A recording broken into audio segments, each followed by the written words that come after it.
Greetings, dear listeners. From where do you join us this evening as the world outside begins to hush its busy murmur? Allow your breath to grow shallow and slow, settling into the quiet contemplation that only the hour of fading light can bring. For tonight, we travel back to a city draped in smoke and grandeur, awaiting the mantle of the Victorian dusk. We shall wander the cobblestone streets when the gas lamps first kissed the darkening air, and the great city of London held its breath, suspended between the frantic energy of labor and the deep repose of night. The late afternoon sun, once a brazen eye above the rooftops, now surrendered its golden authority, casting long, sepia shadows that stretched like questioning fingers across the damp pavements. A pervasive aroma, a complex tapestry woven from coal smoke, wet wool, and the earthy perfume of the River Thames, began to deepen, signifying the precise moment when the chill of evening displaced the remnants of the day's warmth. This twilight hour was neither day nor night, but a magnificent, melancholic interlude where the clamor of the great machines softened into a steady, rhythmic hum, inviting introspection. The heavy leather wheels of the hackney carriages still rushed along, their drivers urging weary horses onward toward final destinations, yet even their speed seemed tempered by the descending gloom. From the narrow, crowded lanes emerged the tired figures of clerks and factory workers, their boots echoing a synchronized retreat homeward, each stride measuring the distance between toil and the meager comfort of their awaiting firesides. Above them, the grand houses of the wealthy stood silent and formidable, their drawing-room windows glowing with an expectant, warm effulgence, preparing for the ritual of the evening meal and the quiet, contained dramas unfolding within. Above them, the grand houses of the wealthy stood silent and formidable, their drawing-room windows glowing with an expectant, warm effulgence, preparing for the ritual of the evening meal and the quiet, contained dramas unfolding within. It was precisely at this sacred juncture that the lamplighter made his slow, deliberate round, a solitary sentinel against the encroaching darkness.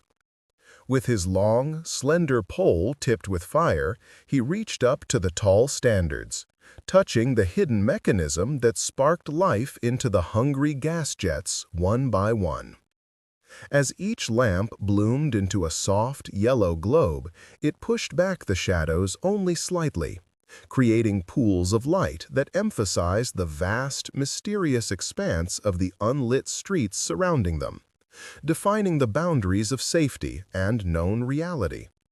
The famous London fog, often lying in wait throughout the day, found its courage renewed by the falling temperature and began to unfurl its silver-gray banners from the riverbanks. This creeping mist was more than mere vapor. It was a character in itself, blurring the sharp edges of architecture, lending an equal dignity to the palace and the pauper's doorway,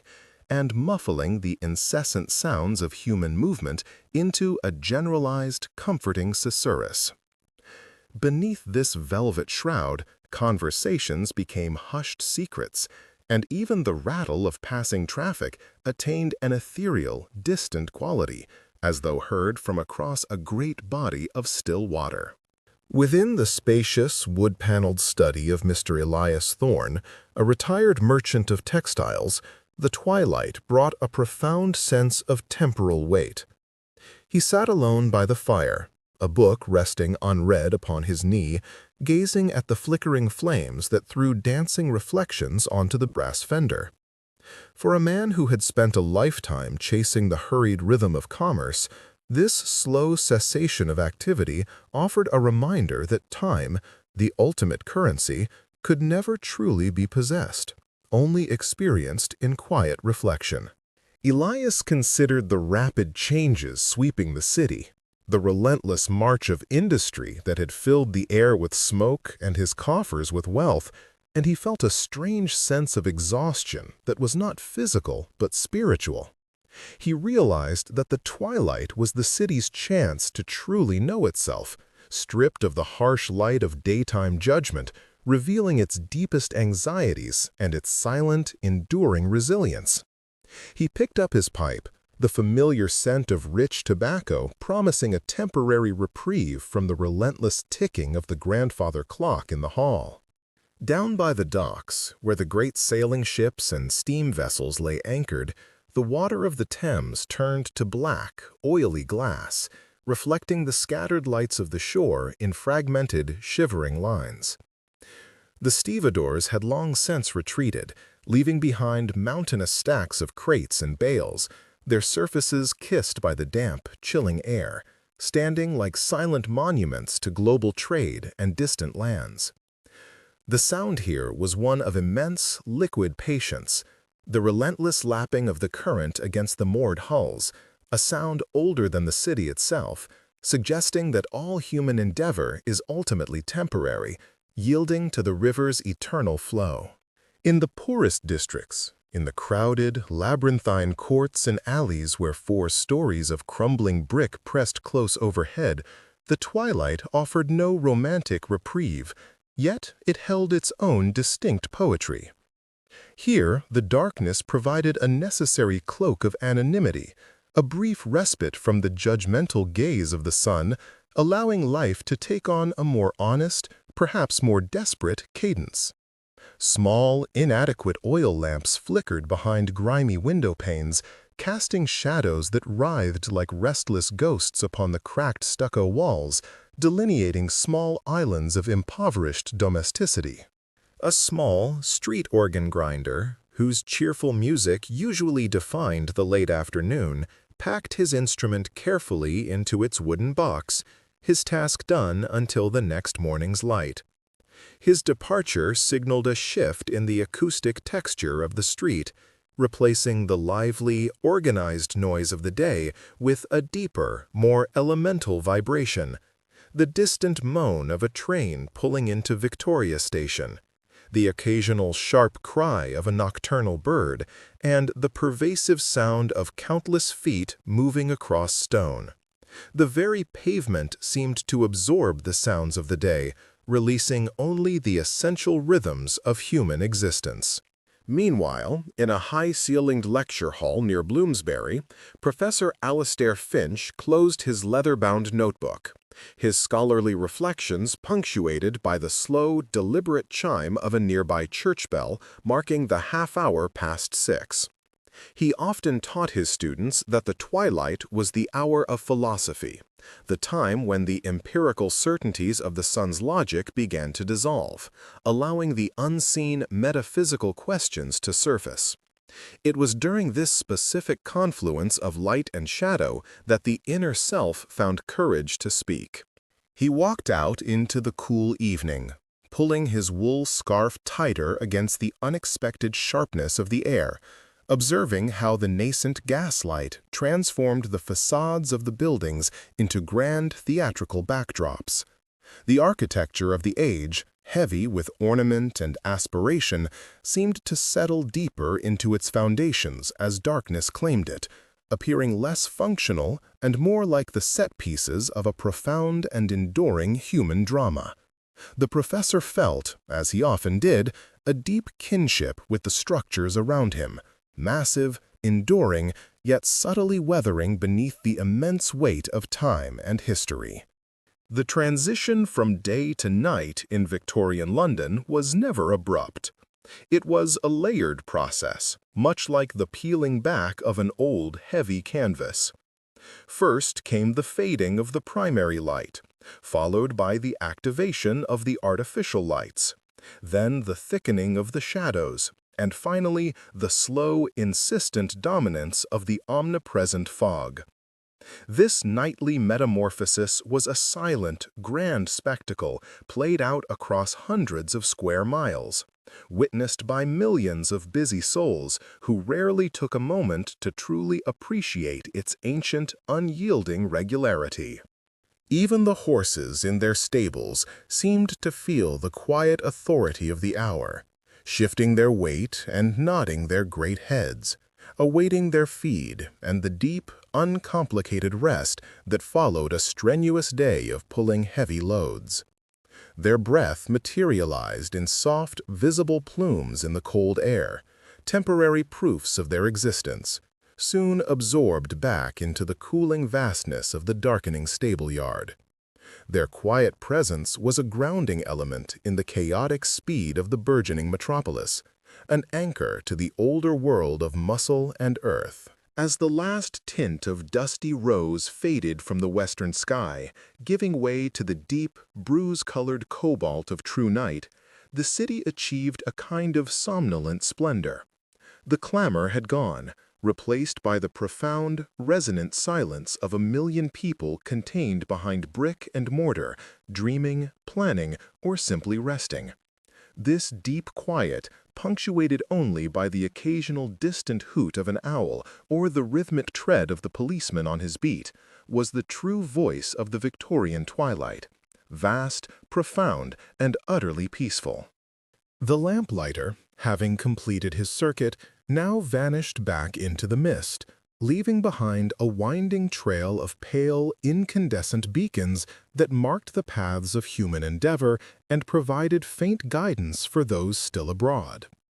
Each light stood as a tiny, hopeful defiance against the infinite void above,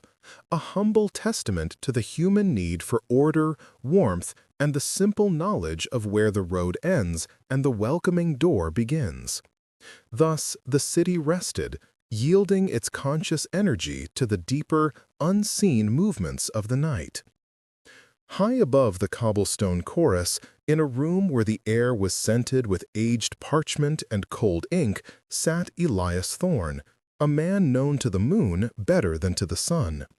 He was a tireless keeper of forgotten histories and a rigorous searcher for the simple, enduring mechanisms that govern the complex machine of human experience.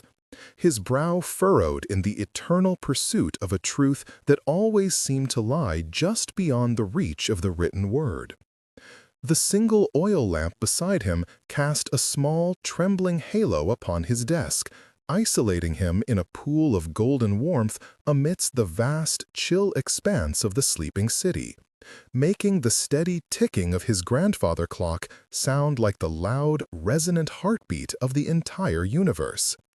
For Elias, this hour, when the demanding world finally surrendered its ceaseless clamor, was the only time suitable for truly deep conversation with the ghosts of the past, allowing the slow, deliberate work of understanding to unfold without interruption. He would occasionally pause, stretching his cramped fingers, and look out over the tiled roofs that shimmered dully under the scattered, pallid glow of the distant streetlights. From this elevation, the great metropolis seemed less like a chaotic sprawl of millions and more like a carefully crafted mosaic of deep darkness and pinpoint brightness, a giant organism momentarily quiescent, gathering the necessary, primal strength for the coming day's inevitable exertions. He considered the sheer weight of diverse dreams suspended beneath those uniform roofs. The anxieties of the merchant, the boundless hopes of the young apprentice, the profound sorrows of the widow, all mingling freely in the unseen currents of the nocturnal ether.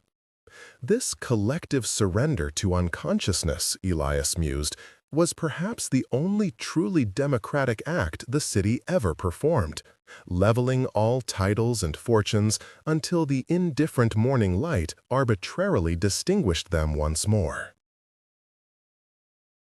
Far below Elias's silent study, another dedicated servant of the night made his rounds, Constable Davies, whose worn leather boots knew the precise, slight contour of every paving stone in his sector by heart.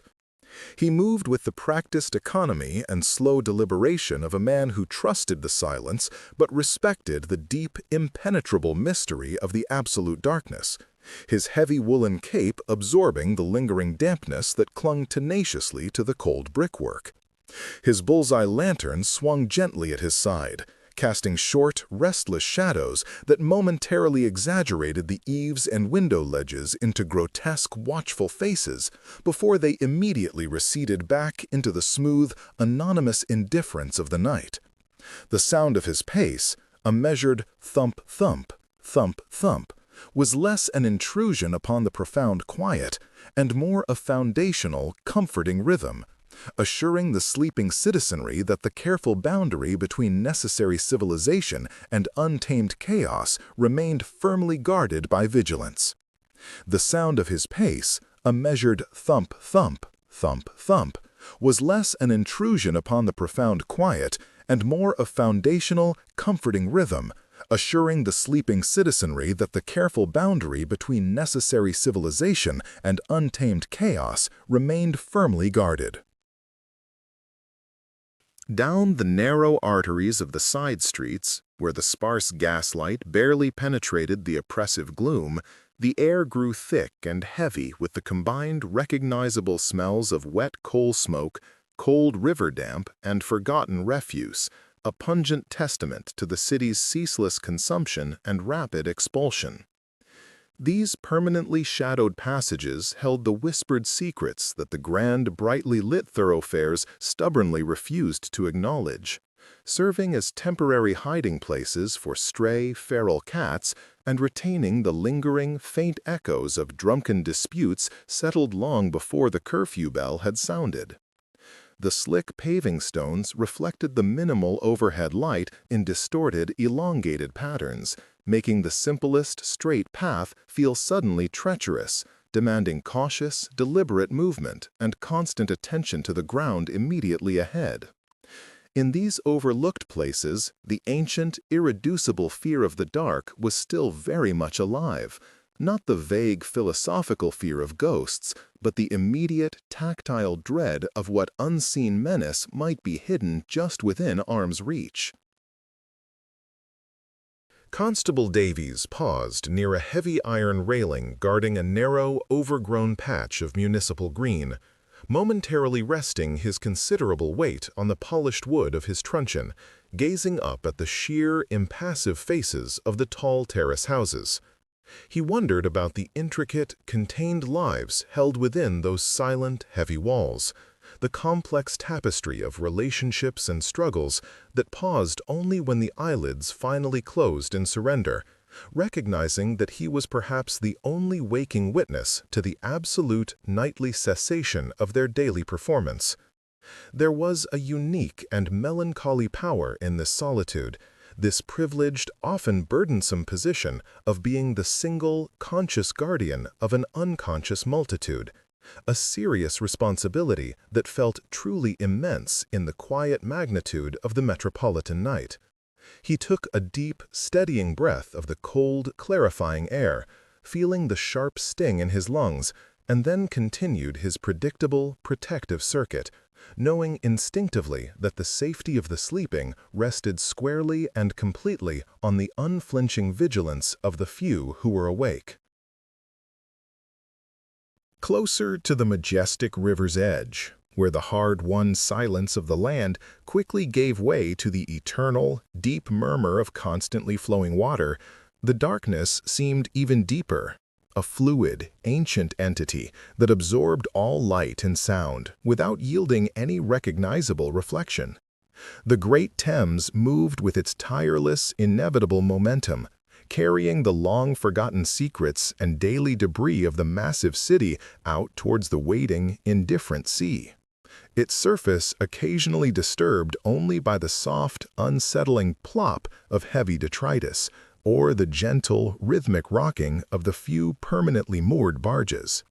A creeping fog began to form low over the frigid water, a silent, milky invasion that softened the harsh, angular edges of the wharves and dissolved the faraway lanterns into blurred, indistinct, swimming orbs of light. This profound mist, born of the cold exchange between the deep, running water and the rapidly cooling air, represented the city's deepest, subconscious exhaling, drifting slowly inward to shroud the secrets hidden deep within the old stones.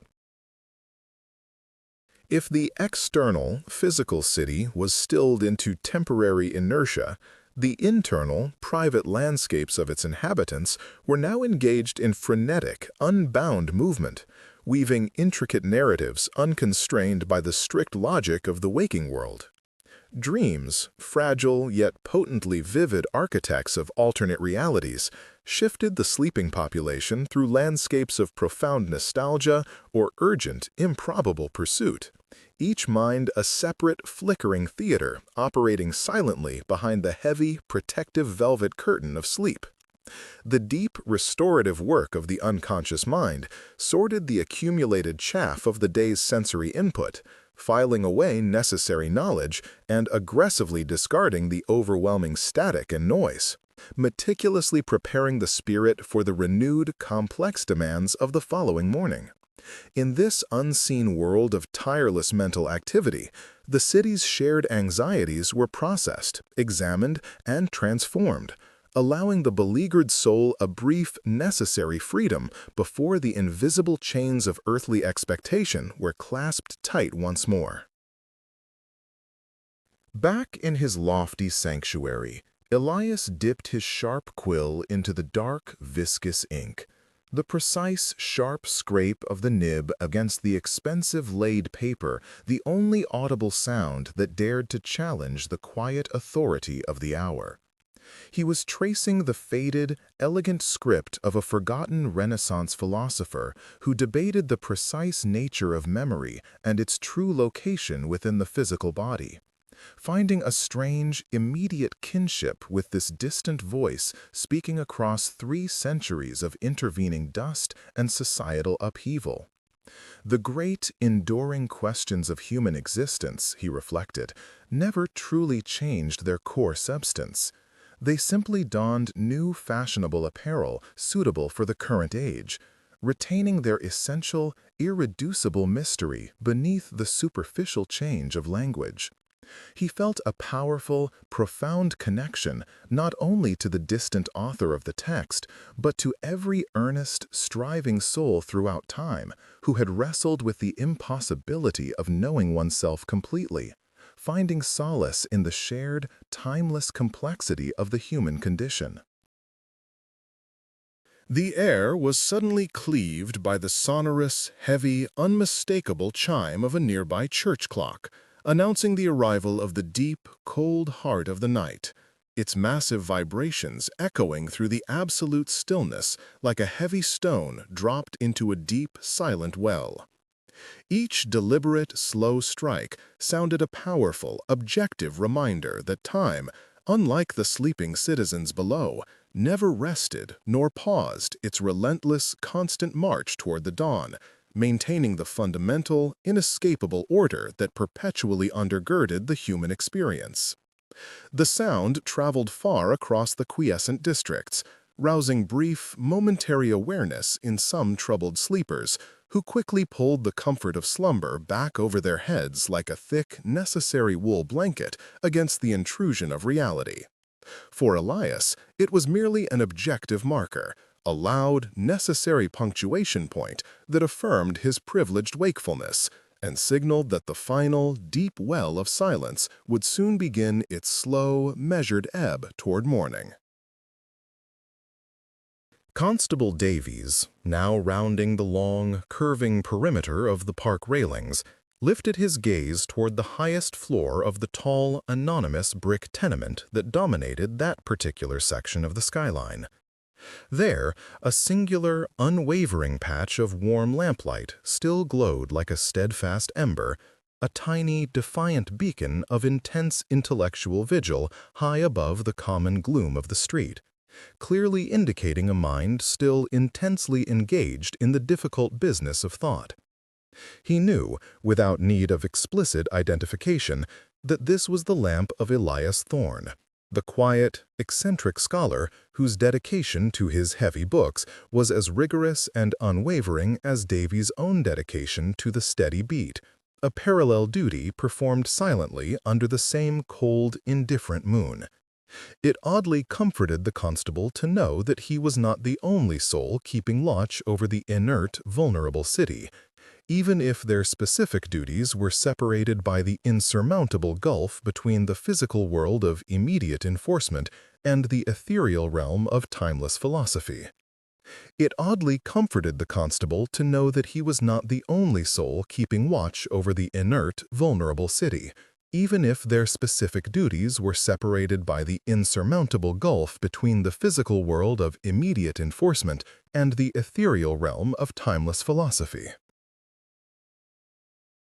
Beneath the polished veneer of the cobblestones, far below the complex, humming network of gas and sewer pipes that served the modern populace, lay the undisturbed, foundational earth, a deep, stratified layer of accumulated history upon which the entire frantic structure of the metropolis precariously rested. Within that cool, constant darkness were buried the silent relics of previous centuries, forgotten remnants of Roman walls, scattered medieval pottery shards, and the silent detritus of countless generations whose bustling lives were now merely archaeological memory, patiently awaiting discovery. The massive, impressive weight of the Victorian age pressed relentlessly down upon this sleeping archive, yet the ground remained the great, impartial keeper of time, absorbing all transient ambitions and struggles back into its primal, enduring silence. The true, fundamental foundation of the city was not the brilliant engineering of iron and glass, but the patient, enduring bedrock that acknowledged no era as ultimately superior or permanently relevant.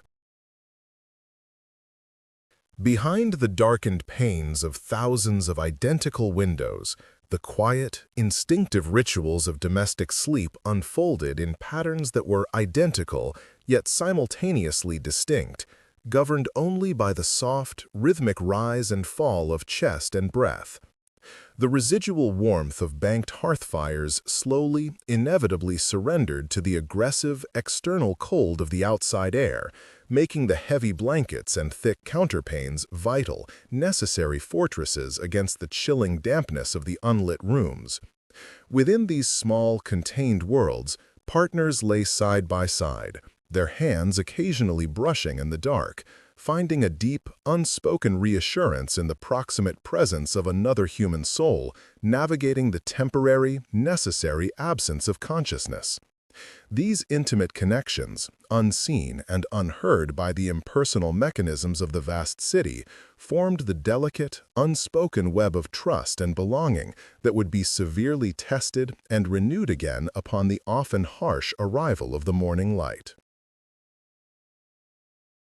Though the night still claimed absolute, cold dominion, there was an infinitesimal, almost imperceptible softening in the quality of the darkness toward the eastern horizon, a subtle dilution that only the most dedicated, seasoned observer might possibly perceive. This change was not yet true color, merely a slight weakening in the intense black velvet curtain of the sky, hinting at the tremendous, unstoppable power gathering silently beyond the curvature of the earth. The air, which had recently reached its peak of stillness and profound cold, now seemed to hold its collective breath, waiting for the earliest heralds of the sun, those tiny, initial vibrations that always precede the first visible light. It was the moment of deepest, most fragile truth for the sleeping city, suspended perfectly between the complete, exhausted surrender of the evening and the necessary, complex resurrection required by the coming day's relentless demands. Elias Thorne finally set down his quill, the finished page lying heavy and satisfactory beside the towering stack of meticulously referenced volumes, his eyes burning slightly with the accumulated strain of hours spent scrutinizing faint, ancient lettering. A profound, bone-deep fatigue settled upon him swiftly, the noble exhaustion that comes not from physical exertion, but from the difficult, continuous wrestling with abstract, resistant ideas that refuse easy categorization. He rose slowly, extinguishing the flame of the oil lamp with a careful, deliberate breath, plunging his immediate surroundings into the identical, complete darkness that held the rest of the world. Feeling a momentary disorientation as the external quiet rushed in to fill the massive space where intense thought had previously been. He left his painstaking work to rest upon the desk, understanding with a scholar's true intuition that the greatest revelations often occurred not during the rigorous engagement with the text, but during the passive, necessary interlude of restorative sleep. Constable Davies, having noted the sudden, final disappearance of the scholar's solitary light, offered a silent, respectful acknowledgment to the vanished beacon and continued his measured journey toward the river, where the fog was now thickening rapidly into a veritable, impenetrable wall of swirling white oblivion. He knew the intricate paths by sheer instinct, trusting the ancient, reliable rhythm of his feet more than the diminished, unreliable sight provided by his small lantern, allowing the deep muscle memory of the long patrol to guide him through the silent, heavily shrouded streets. The rising fog muted all sounds even further, transforming the distant, faint rattle of an early market cart into a soft, ethereal rumble, lending the city a dreamlike, submerged quality, as if the entire metropolis had temporarily slipped entirely beneath the waves of consciousness. The night was now fully mature, heavy with cold moisture and profound silence, poised precisely at the inevitable threshold of its slow, certain retreat. Davies felt the profound dampness penetrating the heavy wool of his uniform, a chill that belonged less to the air and more to the proximity of the swirling river, which he could smell before he could hear its sluggish, heavy movement beneath the wharf timbers. His small lantern cast only a useless, sickly yellow cone immediately around his boots, a minor affront to the oppressive, universal gray-white density that pressed in from all sides, making the familiar outlines of the warehouses loom up like temporary, monstrous apparitions from the surrounding obscurity. He considered how the fog possessed the peculiar ability to momentarily suspend the stringent laws of the city, dissolving the boundaries between respectable streets and shadowed alleys, granting the nocturnal world a license for brief, subtle transgressions unseen by the judgmental daylight. He adjusted the cape collar higher, his breath pluming out momentarily before being instantly absorbed and swallowed by the thirsty, cold atmosphere, confirming his solitude in this vast, breathing tomb of moisture. As he passed the entrance to Limehouse Lane, known locally for its forgotten churches and its ancient crumbling foundations, a sound drifted toward him, thin and strangely clear despite the smothering thickness of the air. The sustained, melancholic note of a cello being played with slow, deliberate precision from a great distance away. The sound possessed a certain timeless quality, too pure and too measured to belong to any common revelry or late-night music hall, suggesting instead a solitary grief or a deep internal contemplation being rendered audible only to the listening, patient darkness. Davies halted entirely, tilting his head slightly to verify the direction, understanding that music heard in such profound solitude often speaks not to the ear, but directly to the quiet, burdened spirit of the listener, offering a fleeting, shared moment of human fragility within the overwhelming indifference of the night. He remained motionless until the final, vibrating decay of the note faded entirely back into the cold silence, resuming his slow, deliberate pace with a sense that he had momentarily eavesdropped upon a secret conversation conducted solely between a hidden musician and the encompassing void. Meanwhile, in the lofty, quiet chambers high above the street's moisture, Professor Finch lay sunk into the profound depth of his exhausted sleep, his mind still unconsciously rearranging the intricate mosaic of ancient ciphers and forgotten languages he had studied throughout the tedious day. His sleep was not empty oblivion, but rather a quiet, subterranean workshop, where the conscious mind's frustration was superseded by the intuitive logic of the dreaming self, connecting disparate historical threads with an almost frightening speed and accuracy that eluded waking effort. He dreamed of vast, illuminated libraries stretching into impossible distances, shelves lined not with bound volumes, but with silent, shimmering concepts waiting only for the proper mental architecture to bring them into articulated language, suggesting that true knowledge resides less in external acquisition and more in the internal excavation of memory. The gentle rhythm of his breathing was the only sound in the room, a steady, dependable pulse that seemed to hold at bay the enormous, sleeping city outside the thick, protective walls of his academic sanctuary, allowing the delicate, essential work of mental integration to proceed uninterrupted.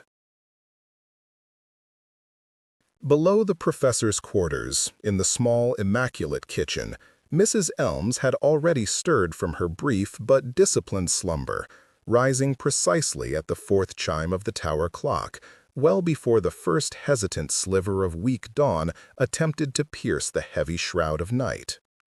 She moved through the cold rooms with the practiced silence of someone who understood the sacred requirement of stillness demanded by a deep-thinking man's repose. Her actions guided entirely by efficiency and a profound respect for the precise schedule of the house.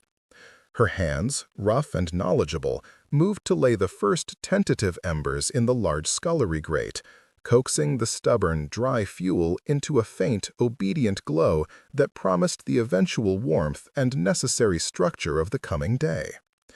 She recognized that the true order of the universe was upheld not by grand philosophical treatises or the movements of celestial spheres, but by the relentless, quiet repetition of small, practical human acts, the lighting of the fire, the cleaning of the lamp glasses, the boiling of the water, ensuring that the necessary mundane foundation for the pursuit of higher thought remained unshakably secure. This deliberate, unheralded preparation was her own form of devotion, a necessary counterpoint to the professor's ethereal studies, providing the stable, temporal anchor essential for any serious engagement with the eternal and the abstract. She wiped down the worn, serviceable mahogany table with a slightly damp cloth, noting the almost unnatural silence of the massive house, a stillness broken only by the minuscule, private sounds of the structure cooling and settling around the sleeping occupants. The cold air, heavy with the scent of coal dust and last night's extinguished oil, spoke of a world paused, waiting for the heat and the chaos she was now tasked to methodically resurrect through her diligent, uncomplaining labor. She felt an honest pride in her mastery over the dawn's cold inertia, knowing that the quality of the professor's waking thought depended critically upon the unobserved perfection of her early morning vigil. Back near the riverside wharves, Davies finally reached the turnaround point of his long circuit, the farthest boundary of his allotted patrol area, feeling the deep, bone-weary satisfaction that comes only with the faithful completion of arduous, unobserved duty. He paused momentarily by a deeply moored fishing smack whose rigging dripped steadily with the collected moisture of the thick fog, sensing that this precise moment, the hour just before the inevitable, stubborn return of the sun, represented the deepest, most potent reservoir of the night's elemental power, where shadows hold the longest sway. He inhaled the raw, metallic scent of the rising tidal flats, mixed with the ancient aroma of tar and cold brine, a scent utterly unlike the confined air of the city's upper streets, reminding him that beneath the layer of human habitation lay the vast, indifferent mechanism of the natural world, governed by timeless, relentless cycles. He turned his face towards the unseen east, detecting no hint of softening light, understanding that the city still belonged wholly to the pervasive, cold darkness, and began his slow, retracing steps away from the water's relentless edge. The sprawling infrastructure of the metropolis, usually a loud, frantic engine of commerce and societal negotiation, now lay entirely dormant, its countless chimneys breathing only faint plumes of thin, resigned smoke into the heavy air, appearing less like a dwelling place for millions and more like a vast, carefully constructed ruin awaiting archaeological interpretation. Beneath the cobblestones, the unseen network of gas pipes, water mains, and newly laid telegraph wires lay humming in their subterranean trenches, an invisible circulatory system that promised the return of frenetic life in a few short hours, but which now rested in perfect, silent anticipation. This deep silence was not an absence of noise, but rather a profound, encompassing quietude, constructed from the accumulated hush of a million sleeping souls, each breathing, dreaming, and existing in simultaneous, temporary withdrawal from the collective enterprise of day. It was the hour when the city's true spirit, stripped of its superficial clamor, could be perceived as a single, monumental consciousness, dreaming its own massive shared dream. In his deep sleep, Professor Finch experienced a sudden, crystalline clarity regarding the impenetrable passage of ancient Aramaic text that had tormented his waking hours, realizing that the linguistic knot was not a cipher, but a sophisticated form of literary misdirection, intended to distract the casual reader from the true, crucial meaning hidden in the unexpected placement of a seemingly irrelevant preposition. The intricate structure of the grammar folded inward upon itself in his sleeping vision, revealing the text to be a historical account rather than the expected theological commentary, describing a previously unknown trade route linking the distant empires of the Near East to the early Germanic tribes, a finding that would radically redefine the accepted timelines of early European cultural exchange. He felt no conscious elation, only the quiet, profound satisfaction of intellectual certainty, the hallmark of genuine discovery that arrives unbidden and requires no argumentative defense, existing simply as an undeniable fact rendered visible for the first time.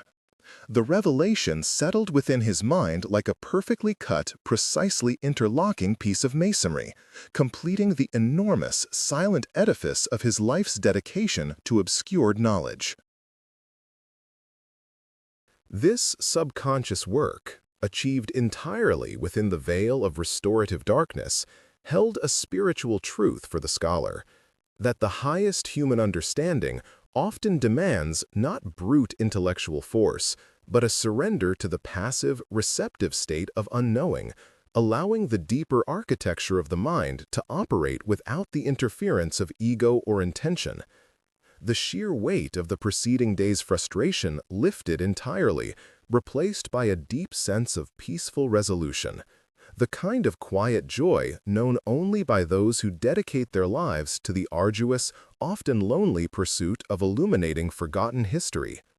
He turned slightly in his bed, the movement barely disturbing the still air, carrying within him the immense, fragile secret of a rewritten past, a truth yet to be articulated to the waking world.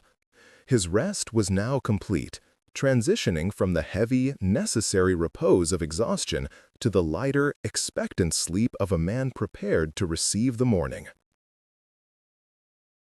As Constable Davies navigated the familiar geometry of the docks, moving away from the suffocating atmosphere of the water's edge and back toward the higher ground of the city's administrative heart, he sensed the subtle, infinitesimal shift in the night's temperature, a barely perceptible rising that signaled the approaching, inevitable demise of the deepest cold hour. The thick fog, which had earlier been an aggressive, solid barrier, now seemed to be subtly lifting, fragmenting slightly near the apex of the taller structures, allowing the highest points of the chimney pots and roof lines to appear momentarily as dark, isolated islands floating above a turbulent, pearlescent sea. His small, enclosed world of duty felt complete, and the heavy weight of the city's nocturnal secrets began, moment by slow moment, to dissipate, exchanged for the practical, pressing concerns of the imminent, noisy awakening. He walked with a renewed, steady cadence, knowing the time for the watchful silence was drawing to its close, soon to be replaced by the insistent, demanding rhythm of the new day's routine. He passed the silent, heavily bolted doors of the city bank, its stone facade appearing almost phosphorescent in the faint, diffused light, a heavy monument to temporal wealth, guarded only by the deep, enveloping quiet and the integrity of its sheer, massive walls. Davies allowed himself a rare, private smile, a silent acknowledgement of the countless, honest transactions that formed the backbone of the city's commerce. Yet he knew these transactions held far less intrigue or profound human meaning than the single, unseen note of the cello he had heard an hour prior, or the silent, desperate human arrangements conducted under the cover of the pervasive fog. The external structure of order was vital, he understood, but the true, chaotic heartbeat of the city resided always in its hidden, emotional landscape, temporarily suspended during these sacred hours of universal darkness. His duty was simply to patrol the border between these two realities, ensuring the transition from one to the next occurred without sudden fracture.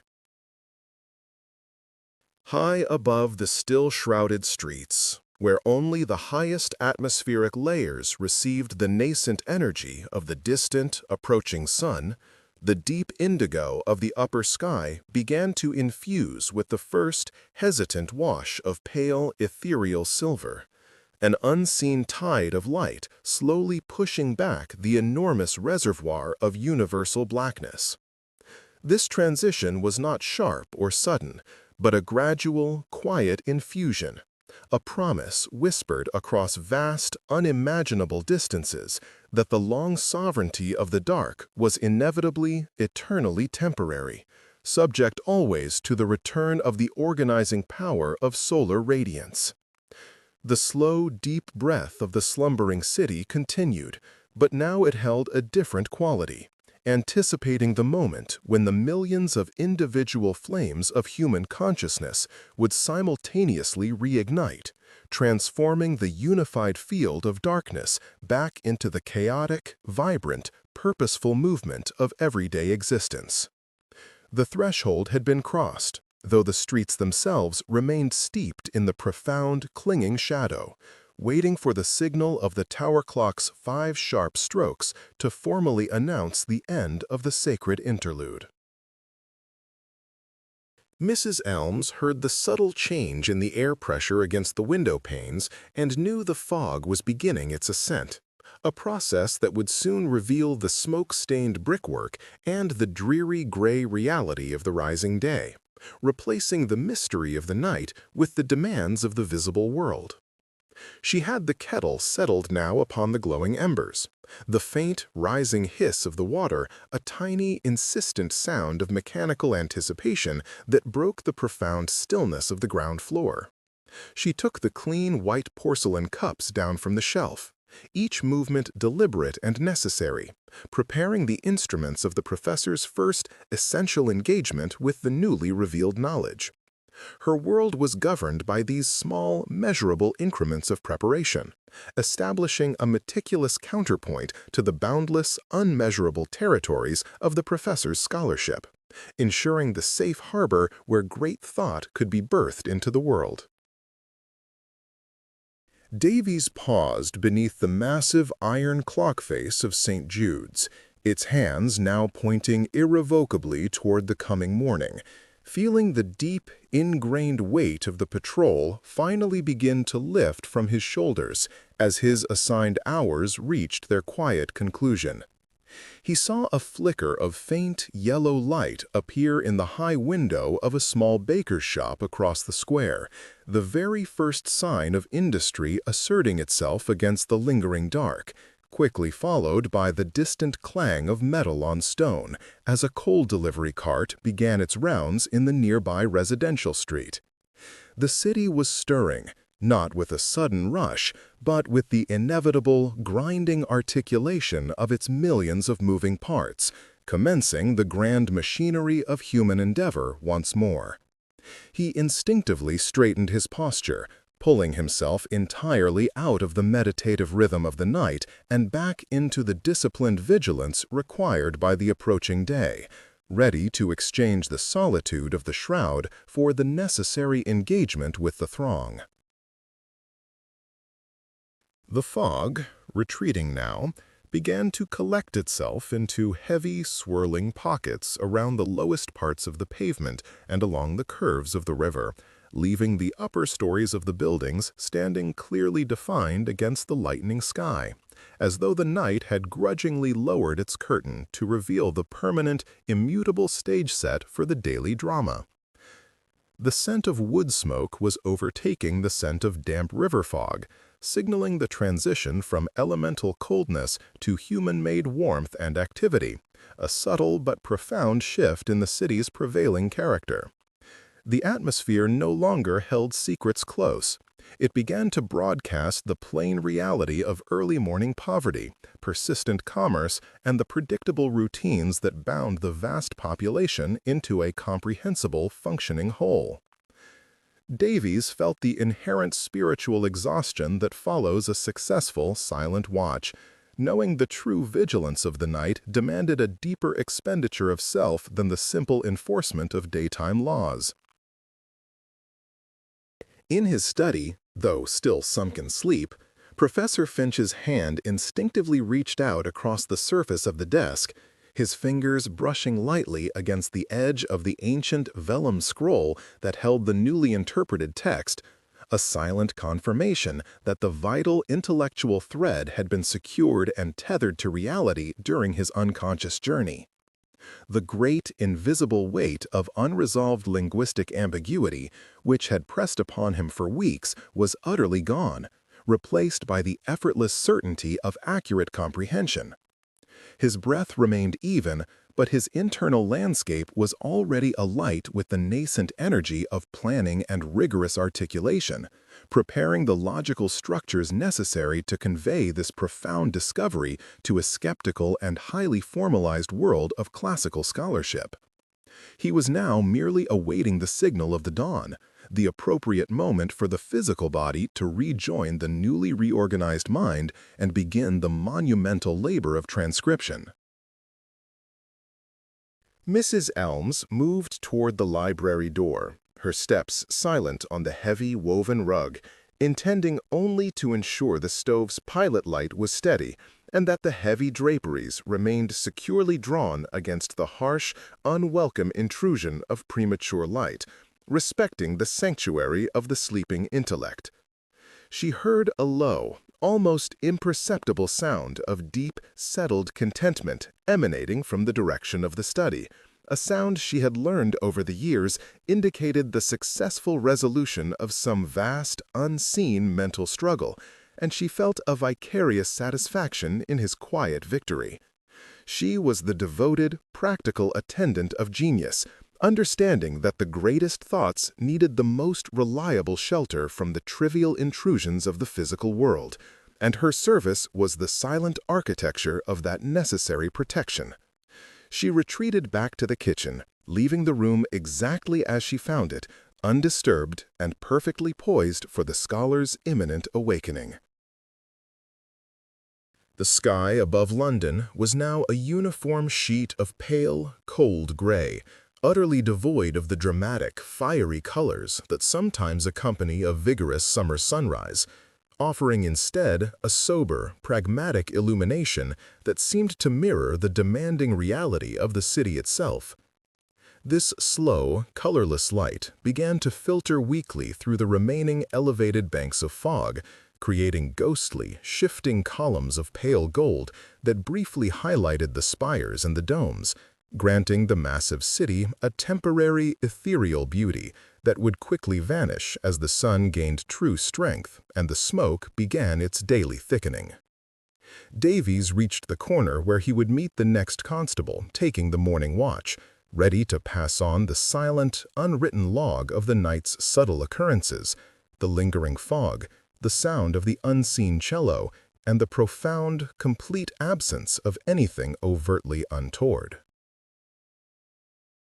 He prepared to render his required, clipped report, knowing that the most important events of the night, the scholar's revelation, the solitary musician's lament, and the deepest stillness of the city's profound slumber, were all truths that could not be articulated within the narrow confines of a police log, belonging instead to the larger, silent record kept only by the ancient stones and the persistent memory of the sleeping city itself. His body moved with the smooth, ingrained efficiency of duty successfully rendered, concluding the long, cold meditation of the night patrol, accepting the mantle of the rising day, with the sober understanding that the necessary work of maintaining order was never truly finished, merely passed from one watchful soul to the next. The first heavy ring of the 5 o'clock clock began to toll, vibrating through the massive structure of the city. Davies saw the silhouette of Constable Bramble emerge from the deepening shadows of the livery stables across the street,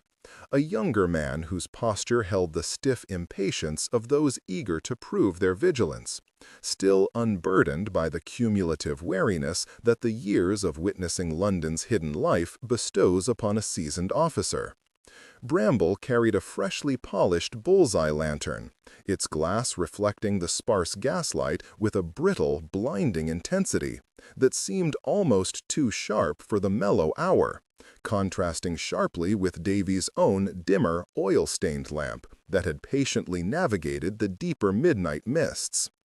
The exchange was a silent ritual perfected over decades, where the weight of responsibility shifted hands not through spoken words of warning, but through the mutual recognition of the dark, unseen covenants that bound them both to the city's safety.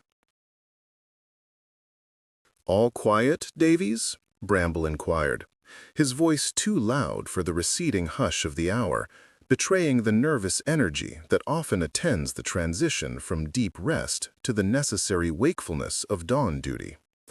Davies offered a simple nod, stating only that the usual suspects remained indoors and the streets were swept clean of disturbance, omitting the subtle melody of the distant cello that still resonated in the quiet corners of his memory, as such auditory ghosts rarely found their way into the official ledgers.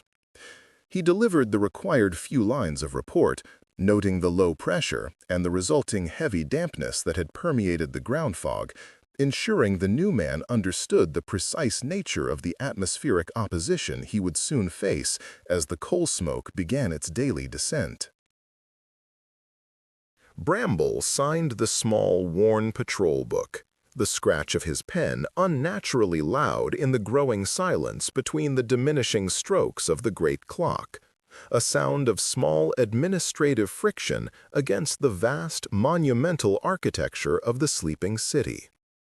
He slipped the log into his tunic, adjusting his helmet with a decisive movement, turning his gaze toward the east, where the narrow, canyon-like streets of the financial district awaited his scrutiny, a territory far different from the quieter residential squares Davies had just left behind. Bramble was hunting for visible trouble, the broken window, the drunken fracas, whereas Davies knew the true work of the night watch was listening for the sound of trouble not occurring, measuring the success of order by its very silence. With the exchange complete, Davies felt the physical burden of the heavy greatcoat and the restrictive leather equipment immediately lighten. The tension in his shoulders, held rigidly against the cold and the unexpected for 5 continuous hours, finally beginning to dissipate as he turned his back on the now rapidly rising light. He began his accustomed route toward the small lodgings he kept near the Thames, threading his path through the narrow, twisting lanes, where the scent of baking bread was now beginning to overpower the stale coal smoke and the lingering odor of stagnant water. This solitary walk was his true benediction, the meditative mile separating the watchful duty of the constable from the private peace of the man who merely sought his own necessary rest. The city was stirring now, not with the abrupt shock of full daylight, but with a slow, grinding, mechanical pulse that preceded the sun's full ascent, like an immense, ancient machine reluctantly accepting the oil of the new day. He passed the first delivery dray lumbering from the market, its iron-shod wheels crushing the frost-dampened cobbles with a heavy, rhythmic percussion, signaling the inevitable return of commerce and the practical, ceaseless hunger of the millions housed within the smoky sprawl. High above, hidden within the upper floors of the immense warehouses, the gas jets of the earliest shift were flickering into yellow life, tiny, isolated pockets of industry igniting before the main flame of the metropolis was fully lit. He saw the ragged line of the crossing sweepers beginning their work, their rough brooms making a soft, shushing sound against the dirty pavement, chasing the debris of the night into neat, pathetic piles that would soon be swallowed by the refuse carts. A quiet army dedicated to the ceaseless, thankless task of momentary cleanliness. Their faces were gray and etched with the cold, yet there was a deep, stoic pride in their movements, for they were the true, early witnesses to the city's private awakening, seeing the intimate marks left by the departed darkness that the later crowds would never notice. Davies offered a brief, respectful nod to one elderly woman whose eyes were already fixed on the ground, searching with practiced intensity for any small coin lost during the revelry of the previous evening, a perpetual scavenger of forgotten hope and marginal value. The architecture of the Strand loomed about him, solid and eternal in the pale gray light. The grand facades of the clubs and theaters silent now, their imposing classical columns momentarily free from the gaudy lamps and the chaotic bustle of late-night carriages. He imagined the wealthy occupants sleeping deep within, oblivious to the meticulous, unseen scaffolding of labor and watchfulness that allowed their profound rest to proceed undisturbed, protected by the thousands of nameless hands, like his own, that toiled in the transition hour. The heavy oak doors, barred and bolted against the world, offered a silent testament to the preciousness of secured property and the profound division between those who owned the daylight and those who merely managed the night. As Davies turned down a narrow alley leading toward the river, he heard the sharp, energetic rattle of the printing presses finally engaging, a sound that quickly grew into a sustained, rhythmic roar echoing from the basement vaults of Fleet Street, the vast, mechanical heart of opinion beginning its morning palpitations. This roar was the true voice of the rising sun in London, the sound of knowledge being captured, judged, and disseminated, carrying the news and the gossip of the previous 24 hours to be consumed with the morning tea. He knew that by the time he woke later that afternoon, these freshly inked sheets would have already stained the fingers of millions, shaping the discourse and the perceived reality of the entire empire. He paused beneath the dripping archway of an old churchyard wall, taking a moment to breathe in the colder, cleaner air that drifted from the direction of the river, feeling the lingering weight of the night entirely lift from his lungs. The fog had begun its final retreat, pulling back in slow, hesitant veils, revealing the vast, confusing geometry of the rooftops and chimneys, each one silently contributing its thread of smoke to the vast woven blanket that defined the London sky. In this moment of unexpected respite, the philosophical stillness he had cultivated during the long patrol returned, granting him a brief, profound sense of his small yet necessary place within the immense turning wheel of human history and municipal order.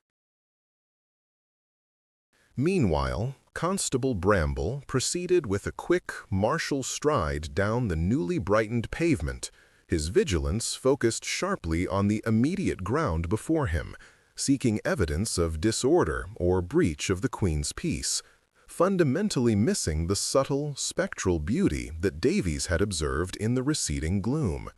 Bramble was focused entirely on what was, whereas Davies had been attuned to what had been prevented, recognizing that true civic harmony resided in the absence of catastrophe, rather than the simple maintenance of documented quiet. He saw the city as a series of defined risks, meticulously checked and catalogued, remaining entirely deaf to the haunting cello music that Davies felt was the very soul of the silent London night, a music too subtle for the official report. Bramble passed a closed coffee house whose windows, thick with condensation, masked the dark interior, feeling a sudden, sharp hunger for the hot, sweetened drink that would soon be steaming upon the counter. But he rigidly suppressed the desire, maintaining the stoicism required by his uniform. He checked the massive lock on a banking house, testing the heavy iron with a gloved hand, finding deep satisfaction in the cold, unyielding security of the metal and the assurance of property safely guarded until the appointed hour of commerce arrived. He believed that the city was a machine of clocks and locks, and his highest purpose was to ensure that all cogs remained clean and rigidly in place, oblivious to the hidden, poetic chaos that invariably simmered beneath the ordered surface of the grand avenues. Far away, in his cluttered garret room overlooking the quiet university quadrangle, the unnamed scholar, whose revelatory midnight moment had been shared only with the solitude of his inkwell, now sat staring at the first wash of weak light falling across his meticulously ordered desk. He had spent the last hour documenting the intricate connection between medieval astronomy and the evolving political structure of the early Renaissance, a labor that required a complete detachment from the noisy reality that was now ascending outside his window. The faint, delayed sound of the 5 o'clock bell had served only as a distant punctuation mark in his arduous mental ascent, signaling the temporary triumph of intellectual clarity over the slow encroachment of inevitable physical exhaustion. The air in the small room was stale and heavy with the pervasive scent of aged paper and burned whale oil, but the scholar paid it no mind, entirely absorbed in the elegant formulation he had finally rendered concerning the cyclical nature of power and dissolution, recognizing that all great empires eventually succumbed to the very laws of celestial mechanics they once sought to master. He dipped his quill into the deep black ink, preparing to commit his final, summary observation to the crisp sheet, acknowledging that the profound stillness of the night was the only true prerequisite for the deep, necessary labor of historical understanding. His mind remained entirely within the distant centuries, utterly divorced from the rattling delivery carts and the rising societal pressure of the rapidly industrializing city beneath him, finding refuge in the eternal quiet of the past. Davies, having reached the threshold of his narrow, shared tenancy, carefully ascended the worn wooden stairs, each step a small testament to the successful completion of another turn of the metropolitan cycle, recognizing the value of the privacy he was about to obtain.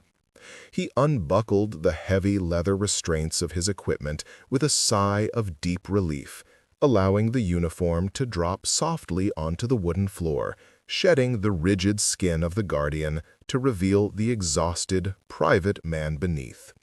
He looked out through the grimy pane of his small window toward the distant glow of the industrial east, the smoke now rising in immense black plumes that seemed to devour the fragile blue of the morning sky, understanding that the brief, ethereal beauty of the twilight had finally surrendered to the hard, unyielding reality of the working day.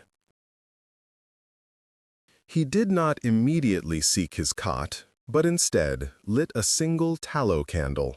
its small, flickering flame casting enormous, dancing shadows upon the bare walls, allowing for a final moment of contemplation before surrendering his consciousness to the required oblivion of sleep.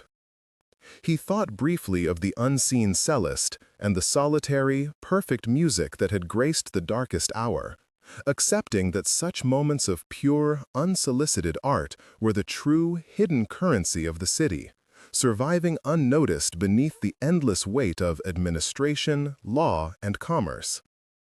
This memory was the only true reward for his long vigil, a silent, beautiful proof that even within the cold, iron heart of London, delicacy and grace could persist and offer solace to the solitary soul. He imagined the cellist now, perhaps resting his bow in its worn velvet case, or preparing his own solitary meal as the daylight approached, finding a strange kinship with the unknown musician who had also labored through the cold hours, offering order to the silence through sound, just as the constable had offered order through presence. Both were practitioners of a necessary unseen vigilance, one guarding the harmony of the spirit, the other guarding the harmony of the streets, each acknowledging the deep underlying necessity of maintaining equilibrium in the face of inevitable rising chaos. The city, in its vastness, tolerated and required both the iron enforcement of the law and the soft spiritual lament of the instrument to maintain its fragile balance.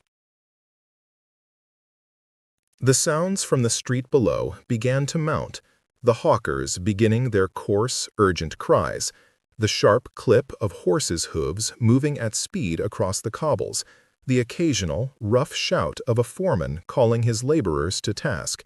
a cacophony signaling the final demise of the profound, generalized quiet. Davies slowly poured a basin of water and plunged his hands into the sudden, shocking cold, washing away the fine layer of coal dust and moisture that had settled upon his skin throughout the damp patrol, rinsing away the remnants of the nocturnal world he had just protected. He felt the cold shock traveling up his arms, a final, necessary transition from the state of rigid, alert watchfulness to the vulnerable surrender of oncoming rest, a ritual purification before entering his temporary slumber. The sun, still entirely hidden by the thick veil of industrial haze, was now painting the higher cloud banks in shades of burnt orange and pale lavender, a sublime drama playing out above the oblivious inhabitants who were already descending into the daily scramble for livelihood and status. The brief, poetic interval of the early morning, that precious sliver of time when the ghosts departed and the great city held its breath, had vanished entirely, replaced by the relentless, grinding energy of the Victorian machine. Davies knew that by the time the shadows lengthened once more, the streets would be teeming with the full, complicated weight of the city's commerce and the emotional intensity of millions of compressed lives, ready to be navigated again by the patient, listening patrol, seeking the quiet space between the noise. He observed a single, hesitant pigeon alight upon the railing outside his window, ruffling its gray feathers and peering inquisitively into the dim room, a small, trusting creature acknowledging the arrival of the safe daylight, confirming the silent, successful passage of the watch. Davies drew the thin, patched curtain across the glass, sealing himself into the artificial night required by his inverted hours, leaving the day's relentless energy to the young bramble and the millions of Londoners who awoke with the light. He lay upon the cot, not yet asleep, but listening to the distant, accelerating pulse of the city beneath him, a sound now too loud to permit the memory of the delicate cello to return, confirming that the time for reflection had ended and the time for necessary silence had begun. The faint, lingering odor of the city's industrial exhale drifted through the slight crack in the window frame, a scent of iron, coal, and damp wool, the defining aroma of the great metropolis, a constant reminder of the tireless, suffocating industry that sustained the empire. He closed his eyes, his mind replaying the complex cartography of the patrol, the exact spot where the gas lamp flickered, the location of the loose stone in the pavement, the angle of the shadow beneath the bridge, all stored as necessary data for the next turn of duty, even as his body began the slow, heavy descent toward unconsciousness. The city's noise became a unified, deep hum, the eternal drone of human existence, serving as both lullaby and perpetual warning to the tired constable. Bramble, continuing his patrol far to the east, passed the massive, ornate gates of a railway terminus, where the first train of the day was letting off a plume of brilliant white steam that momentarily purified the polluted air before vanishing upwards into the smog. He saw the rush of clerks and laborers pouring from the terminus, their faces set in the determined mask of purpose, already late for the relentless demands of the counting houses and the factories. He felt a profound sense of pride in the sheer scale of the city's waking effort, a powerful confirmation that the order he maintained was the essential foundation upon which this mighty, overwhelming effort was built. He took a sharp turn onto a narrow street lined with tall, oppressive tenement blocks, where the sound of immediate, domestic life was beginning to filter from the open, grimy windows. The scrape of cheap utensils, the cry of a restless infant, the low, arguing murmurs of a family starting its difficult day. This close-quarters proximity to the city's poor heart always jarred Bramble, preferring the cold, clean order of the uninhabited commercial squares to the messy, unavoidable reality of crowded life. He quickened his pace, seeking the more reassuring silence of the main thoroughfare, where order was dictated by architecture and commerce, not by the unpredictable necessities of hunger and crowded survival. As the morning gained strength, the fog finally lifted entirely from the lowest streets, drawn up like a curtain revealing the true, unapologetic grime and wetness of the city's foundations, leaving the pavements slick and reflective beneath the thin light. The golden columns that had briefly illuminated Davy's departure were gone, replaced by a uniform, pewter gray that settled over everything, lending a somber reality to the vast urban landscape that had, for a few quiet hours, been softened by the mystery of the night. The transition was complete. London was fully awake, functioning, and demanding the full, unceasing attention of those tasked with its maintenance, regardless of the private thoughts or poetic observations of its guardians. Davies finally allowed sleep to overtake him, the sounds of the distant cart wheels blending into a soft, monotonous rhythm that mirrored the deep, slow beat of his exhausted heart, carrying him down into a necessary void of temporary memory loss. Above him, the scholar, having finished his meticulous prose and satisfied the demanding clarity of his intellectual pursuit, prepared a thin, bitter tea, ready to face the difficult daylight hours that were always secondary to the profound quiet of his work, recognizing the truth that the best thoughts arrived when the world was asleep.